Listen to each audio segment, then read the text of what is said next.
You won't believe it. He opened the nightstand and found a strange specimen box. I never before seen Cocoon appeared. It's astonishing. It only took one night to spin, totally mind-blowing for the young guy who casually tossed. However, just as he turned around at that very moment, those seemingly ordinary sports shoes silently became the source of misfortune for his buddy. As soon as he put on the shoes, he got bitten by a hidden secret. Xiaohei quickly took off the shoes to inspect. It was indeed that runaway spider. At the most crucial moment, Lao Hei's emergency calls were astonishingly rejected multiple times. What an incredible coincidence that was. By the time Baimao called back, it was already too late. Lao Hei was in a painful struggle with death. The venom of the spider was rapidly spreading through his body. With every ounce of strength, he was attempting to crawl towards his phone not far away for help, while at the same time, the dog's frantic barking successfully drew the attention of the nearby good-hearted neighbors. But when the door was kicked open, they found the Zongzi rat rice dumpling instead. Based on the shoes he was wearing, his death was definitely tied to Bai Mao. By the time I and Lao Hei returned home, Bai Mao would definitely face the consequences. In that moment, Lao Hei was nothing but a tragic comedy that deserved the slapstick. At this moment, Lao Hei's death was just a ghostly comedy. When I arrived at the abandoned rubbish room, the walls were draped in spider webs. Dark ceilings were the playground. In ours, discarded sneakers became the new home. Meanwhile, the girl was obliviously washing up, totally unaware of the danger approaching. She picked up the vent rod that had fallen on the floor, completely oblivious to the impending plight of a bottomless pit that was about to engulf her. "What are you doing?" "Nothing, just waiting to check out that towel on the wall." When she lifted the towel to take a look, she surprisingly found a monster-like giant spider had crawled onto her arm. "Little bro, stop it." My boyfriend went and called for help. Only then did she realize the spider's true identity, so she grabbed a cup for self-defense. I have no idea where she is. She's quickly running away. I absolutely hate this. Hit her. Don't hit her. I won't hit her. Calm down, please. Hooray, what a jerk.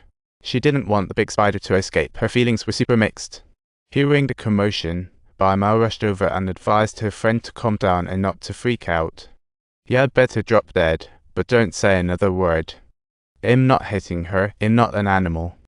I already said, don't hit her. I'm going to check on the situation." "It's okay. Don't hit her. Don't hit her. Don't hit her." "What's she up to?" "I said so. Do you hear me?" "What's she planning to do?" "Where is she?" "Don't hit her." Just when the boyfriend thought he had crushed the spider, he lifted the cloth to reveal swarms of spiders escaping. Right after, the drain also released a bunch of baby spiders. What a mess. A few of them were discussing strategies in the room, and when a friend asked about the spider in the specimen box, Bai Mao finally spilled the beans. The reason was that his sister turned off the heat, making the room cold, so the spiders spotted the specimens but didn't eat them. Because this kind of spider is a tropical desert spider, it would definitely freeze to death in a room at -15 degrees. A friend asked what the discarded shoe box was, and Bai Mao finally pulled it out from the side. Meanwhile, the police were sealing off the building, and the cleaning lady finally realized just how dangerous these spiders were. After opening the ceiling, she found it was a spider paradise in there. Those 2 bottles of spray were her only weapon left. Sadly, the cleaning lady's secret weapon only set her up for an early exit. Upon returning, she was totally incapacitated. She taped up the sink and drain, sealing off every entry and exit for spiders. Meanwhile, her sister tried to call for help, but the hotline was completely dead. Plus, their community was locked down. They couldn't escape. Talk about French police, utterly ridiculous. Lao Kai felt they must escape or be spider food. But first, they had to warn the neighbors. After all, this mess was their fault. So Abu and Lao Gao split up to warn the neighbors about the spiders in the building. But the neighbors didn't buy it at all. They thought spiders were no big deal. Abu was banging on Xiaohei's door. Inside, Xiaohei was grooving to music and working out, totally unaware of the knocking at his door. Suddenly, he saw a big spider crawling out from the corner. Xiaohei was so startled he almost tried to squash it with his slipper. But in the blink of an eye, the spider vanished. He was wildly slapping at the bedsheets, searching high and low. Eventually, he turned around and discovered the big spider chilling next to the speaker, enjoying the music. Xiaohei used too much force and ended up kicking a big hole in the partition wall. He curiously poked his head through, and to his surprise, countless little spiders crawled all over him. Abu kept knocking outside for ages without a response, and was so frustrated that he had no choice but to dash to the next house. After knocking for a while with no answer, Abu angrily kicked open the door. Inside, the owner lay lazily on the couch watching TV and didn't react no matter how much Abu called. At that moment, Lalgal sensed something was wrong and felt uneasy. Just then, two guys approached to wake the neighbor, only to find the shocking scene that the old man from next door came out. Noticing something was off, Abu quickly warned the old man not to come too close, spiders might come crawling out of his mouth. So, they hurried the old man back into his room. In the dark, the old man had already been bitten.